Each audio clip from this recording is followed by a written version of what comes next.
हाय, आपके साथ मैं हूँ Surabhi Sharma. India TV YouTube channel subscribe करिए, बेल आइकन दबाएं। नमस्कार, आप सबका बहुत बहुत स्वागत है। मैं हूं सौरभ शर्मा।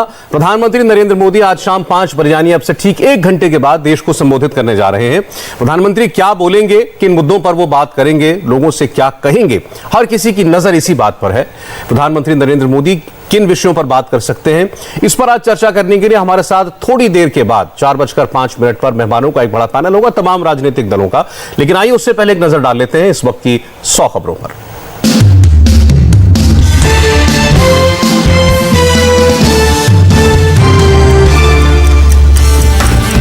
थोड़ी देर बाद शाम 5 बजे प्रधानमंत्री राष्ट्र को करेंगे संबोधित। कोरोना वैक्सीनेशन और तीसरी लहर समेत कई मुद्दों पर कर सकते हैं बात। राष्ट्र के नाम संदेश में वैक्सीन पर प्रधानमंत्री दे सकते हैं जोर। वैक्सीनेशन को लेकर केंद्र और राज्य सरकारों के बीच चल रही है खींचतान। महाराष्ट्र के मुख्यमंत्री उद्धव ठाकरे ने कल सुबह 11 बजे प्रधानमंत्री मोदी से मुलाकात का वक्त मांगा। कोरोना काल में मदद के अलावा कई मुद्दों पर हो सकती है बात। दिल्ली में 45 साल से अधिक उम्र के लोगों के लिए विशेष मुहिम, जहां बूथ वहां वैक्सीनेशन अभियान शुरू। मुख्यमंत्री केजरीवाल ने मुहिम का ऐलान किया। कहा, अगले 4 हफ्तों में दिल्ली के 45 साल से अधिक उम्र के सभी लोगों को टीका लगाना मकसद। दिल्ली में 45 साल से अधिक उम्र के 57 लाख लोग, 27 लाख को लग चुकी है पहली डोज।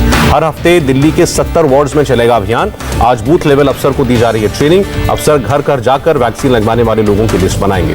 दिल्ली में फिलहाल 18 साल से ज्यादा उम्र के लोगों को नहीं लगेगी कोवैक्सीन की पहली डोज। डीडीएमए ने केवल दूसरी डोज लगाने को कहा। 49 दिन के बाद खुले दिल्ली के बाजार। ऑड इवन के आधार पर सुबह 10 से रात 8 बजे तक खुलेंगी दुकानें। दिल्ली में दुकानों पर ऑड इवन के नंबर लिखे गए। इन नंबरों के आधार पर ही दुकानें खुलेंगी। दिल्ली में अनलॉक लागू होते ही आईटीओ पर लगा जाम। कई जगह दिखी गाड़ियों की लंबी लंबी कतार। दिल्ली के आनंद विहार में भी भारी ट्रैफिक। पहले के दिनों की तरह ही नजर आया ट्रैफिक। दिल्ली नोएडा बॉर्डर पर भी दिखी गाड़ियों की लंबी लाइन। पुलिस ने लोगों को एहतियात बरतकर यात्रा करने की सलाह दी। Delhi police commissioner SN Srivastava की चेतावनी। कहा, मास्क नहीं पहनने पर लगेगा 2000 रुपए का जुर्माना। दिल्ली के सदर बाजार में ऑड इवन को लेकर दुकानदारों में कंफ्यूजन। ऑड इवन की जगह अगल बगल की खुली दुकानें। दिल्ली के चांदनी चौक में ऑड इवन के आधार पर खुले बाजार। दुकानदारों ने नियमों का पालन किया। सैनिटाइजेशन के बाद खुला दिल्ली का गांधीनगर मार्केट। मास्क लगाए बिना आए ग्राहकों को सामान नहीं देने का फैसला। दिल्ली में फिर दौड़ने लगी मेट्रो। 50% कैपेसिटी के साथ सेवा की शुरुआत। सोशल डिस्टेंसिंग का पालन नहीं करने पर दिल्ली मेट्रो के कई स्टेशनों में एंट्री कुछ देर के लिए बंद करनी पड़ी। गाजियाबाद के वैशाली मेट्रो स्टेशन के बाहर यात्रियों की लंबी लाइन लगी। एक ट्रेन में 50% यात्रियों के सफर करने की वजह से बाहर ही लोगों को रोका जा रहा है। वैशाली मेट्रो स्टेशन पर मेन रोड तक पहुंची लोगों की लाइनें। यात्रियों को आधे घंटे से ज्यादा समय तक करना पड़ा इंतजार। दिल्ली मेट्रो में किसी यात्री को खड़े होकर सफर करने की इजाजत नहीं। 50% सीटों पर बैठे नजर आए यात्री। दिल्ली में बाजार के साथ मॉल भी खुले। प्रोटोकॉल के पालन के बाद ही लोगों को मिल रही है एंट्री।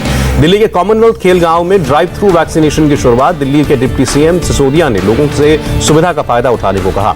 दिल्ली अनलॉक के बीच बड़ी संख्या में प्रवासी मजदूरों का भी लौटना शुरू। रोजगार की उम्मीद में वापस आ रहे हैं सैकड़ों मजदूर। यूपी में दूसरी लहर में पहली बार 1000 से कम केस आए। राज्य में कुल एक्टिव केस की संख्या 15,600। यूपी के किसी भी जिले में 100 से ज्यादा केस नहीं। 45 जिलों में एक अंक में मिले नए मरीज। 2 जिलों में नहीं आए कोई केस। नोएडा में आज से खुले बाजार। शाम 7 बजे तक खुलेंगी मार्केट्स। नोएडा में रेस्टोरेंट भी खुले। नोएडा में पुलिस पूरी तरह सतर्क। माइक पर सोशल डिस्टेंसिंग का पालन करने और मास्क लगाने की अपील करती नजर आई। यूपी में 4 और जिले हुए अनलॉक। वाराणसी, गौतम बुद्ध नगर, गाजियाबाद और मुजफ्फरनगर में दुकानें खुली। राज्य में अब 75 में से 71 जिलों में कोरोना कर्फ्यू हटा। यूपी में केवल 4 जिलों मेरठ, लखनऊ, सहारनपुर और गोरखपुर में कर्फ्यू जारी। चारों जिलों में 600 से ज्यादा एक्टिव केस हैं। वाराणसी में भी अनलॉक शुरू। सामान खरीदने बाजार पहुंचे लोग। प्रयागराज में भी फिर पटरी पर लौटती दिखी जिंदगी। बाजार पूरी तरह खुले नजर आए। गतिविधियां आम दिनों की तरह सामान्य दिखी। आगरा में लॉकडाउन हटने के बाद आज से बाजार शुरू। ट्रांस यमुना मार्केट में दिखी चहल पहल। 6 जुलाई तक लखनऊ में लागू रहेगी धारा 144। कोरोना काल में शांति बनाए रखने के लिए फैसला।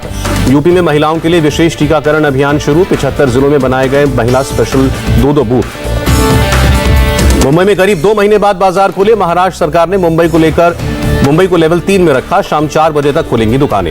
मुंबई में बेस्ट बस सेवा भी शुरू। बस स्टैंड पर यात्रियों की भीड़ दिखी। बस में जितनी सीटें उतने ही यात्री सफर कर सकेंगे।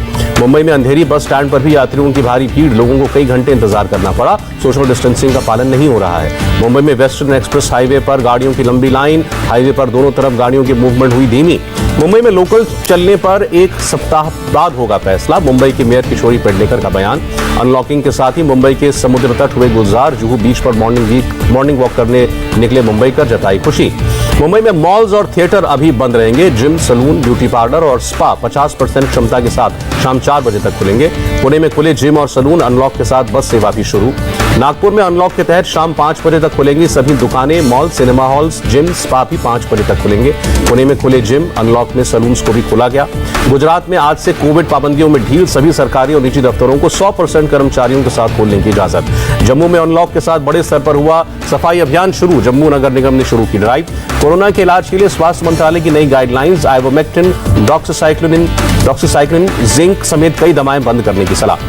स्वास्थ्य मंत्रालय ने सीटी स्कैन समेत कई टेस्ट बंद करने को कहा। गैर जरूरी टेस्ट से बचने की सलाह। दिल्ली एम्स में बच्चों पर कोवैक्सीन का आज से ट्रायल शुरू। ट्रायल से पहले की गई स्क्रीनिंग 525 बच्चों को लगेगा टीका। कोवैक्सीन से ज्यादा एंटीबॉडी बनाती है कोविशील्ड, कोवैट की स्टडी का दावा। 552 हेल्थ केयर वर्कर्स पर की गई रिसर्च। देश में एक दिन में सामने आए करीब 1 लाख नए केस, एक दिन में 2427 लोगों की मौत। केंद्रीय स्वास्थ्य मंत्री डॉक्टर हर्षवर्धन ने कोरोना के हालात पर की ग्रुप ऑफ मिनिस्टर्स के साथ बैठक। कहा देश में कोरोना के 14,01,000 एक्टिव केस। हर्षवर्धन ने बताया 12 मई से कोरोना के नए केसेस में कमी आई। 14 मई से नए मामलों के मुकाबले रिकवरी रेट ज्यादा है। हरियाणा कैबिनेट माल्टा की कंपनी के 6 करोड़ स्पुतनिक वी वैक्सीन देने के ऑफर पर करेगी विचार। हरियाणा के मंत्री अनिल विज का बयान। महाराष्ट्र में कोरोना से मौत का आंकड़ा 1 लाख के पार। पिछले 24 घंटों में 233 लोगों ने दम तोड़ा। महाराष्ट्र में कोरोना के 12,557 नए केस आए। मुंबई में 794 लोग हुए संक्रमित। दिल्ली में कोरोना के 381 नए मामले आए, 34 लोगों की जान गई। महाराष्ट्र के मंत्री हसन मुशर्रफ का बड़ा आरोप, केंद्र सरकार की धमकियों की वजह से विदेश भागे सीरम इंस्टीट्यूट के प्रमुख आधार पूनावाला। बंगाल में इस साल नहीं होंगी 10वीं और 12वीं की परीक्षाएं, मुख्यमंत्री ममता बनर्जी ने ऐलान किया। गुजरात में नकली रेमडेसिविर इंजेक्शन की कालाबाजारी करने वाले गिरोह का पर्दाफाश। सूरत में फार्म हाउस पर पुलिस का छापा, 6 लोग गिरफ्तार। कोयम्बटूर में डीएमके कार्यकर्ता ने निगम अधिकारी को मारा थप्पड़। निगम अधिकारी ने डीएमके के 20 कार्यकर्ताओं को मास्क पहनने के लिए कहा था। यूपी के गाजीपुर में फूट कर रोए जमानिया के प्राथमिक स्वास्थ्य केंद्र प्रभारी। वैक्सीन लगाने से मना करने पर 2 दबंगों ने की बदसलूकी। वैक्सीन की बर्बादी रोकने के लिए हेल्थ वर्कर्स ने सिर्फ 2 लोगों के लिए वैक्सीन का वायल खोलने से मना किया था। दबंगों ने गाली गलौज की और हेल्थ वर्कर्स के ड्राइवर को पीटा। जम्मू कश्मीर के सांबा में हेल्थ वर्कर्स की शानदार पहल, मीलों चलकर ग्रामीणों को वैक्सीन लगाने पहुंचे। देहरादून में 24 घंटे में ब्लैक फंगस के 20 नए केस, 3 की मौत। उत्तराखंड में ब्लैक फंगस के केस की संख्या 299 हुई। थाईलैंड में शुरू हुआ मास वैक्सीनेशन ड्राइव, लेकिन आ रही है वैक्सीन की सप्लाई में कमी की समस्या। 40% ज्यादा फैल रहा है कोरोना वायरस का डेल्टा वेरिएंट। ब्रिटेन के स्वास्थ्य मंत्री ने कहा 21 जून से अनलॉक प्रक्रिया हुई मुश्किल। सूत्रों के मुताबिक बैठक में प्रधानमंत्री मोदी ने बीजेपी नेताओं को दिया मंत्र, दिखावे और आडंबर से दूर रहने को कहा। पीएम मोदी ने बीजेपी नेताओं को संकीर्ण नजरिया न रखने और आधुनिक सोच की सलाह दी। हार हो या जीत, प्रदर्शन का मूल्यांकन करे पार्टी। बंगाल के राज्यपाल ने टीएमसी सांसद महुआ मोइत्रा के अपने करीबियों को राजभवन में ओएसडी बनाने का आरोप खारिज किया। कानून और व्यवस्था की हालत से ध्यान भटकाने की कोशिश। महुआ मोइत्रा ने राज्यपाल की सफाई पर सवाल उठाए, झूठ बोलने का आरोप लगाया, फिर कहा उनके रिश्तेदार ओएसडी बने। पश्चिम बंगाल में हिंसा जारी। जगदाल में बीजेपी सांसद अर्जुन सिंह के घर के पास धमाका, विस्फोट में 2 लोग घायल।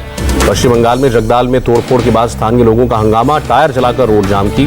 बैरकपुर के बीजेपी सांसद अर्जुन सिंह ने सवाल किया, 150 पुलिस वालों की मौजूदगी के बावजूद कैसे फेंके गए बम।